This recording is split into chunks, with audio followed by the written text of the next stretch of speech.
السلام عليكم، ازيكم يا حلوين؟ عاملين ايه؟ يا رب تكونوا بخير. طبعا بما اننا اتكلمنا الفيديو اللي فات عن احسن مدرسين عربي للاعدادي، تعالوا المره دي نتكلم عن احسن مدرسين عربي برضو بس للثانوي. نتكلم اول حاجه عن مدرسين منصات. عندكم طبعا اكتر 3 جانين على التعريف واللي مصر كلها عارفاهم ما شاء الله، يعني مستر محمد صلاح ومستر رضا الفاروق ومستر وليد محسن. عندكم مثلا نبدأ بمستر محمد صلاح. هو شرح فوق الممتاز ما شاء الله، وانا كنت معاه طول السنة. هو يعني ينفع مع الطالب اللي بيتشتت بسرعة، علشان هو تلاقيه كده يعني مرة واحدة جه فوقك في نص الحصة.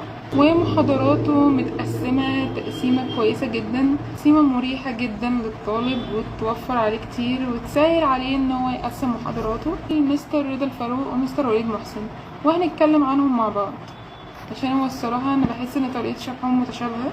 دول ينفعوا جدا مع الطالب الهادي اللي مش بيتشتت بسرعة، اللي يقدر يسمع محاضرات طويلة من غير ما يتشتت او تركيزه يروح او كده يعني، وصعب انك تلاقي حد كده يعني. وانت لو بتحب تتعمق في المعلومة وبتحب حد يتكلم بالراحة ويجيب لك المعلومة من اولها لاخرها، عليك بواحد من الاتنين دول.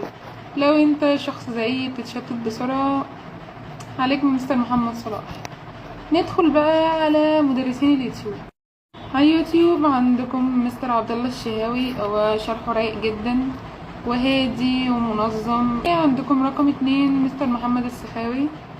مستر محمد السخاوي ينفع مع الطالب اللي برضه بيحب الفهم العميق وبيحب يفهم المعلومة أصلها فين وجات منين وكده. والمستر كويس جدا في ربط المعلومات ببعضها كده. لو عايز تحل كتاب البرهان أو الإبداع أو كيان، عليك وعلى مستر إبراهيم رضوان. وبس كده، والسلام عليكم.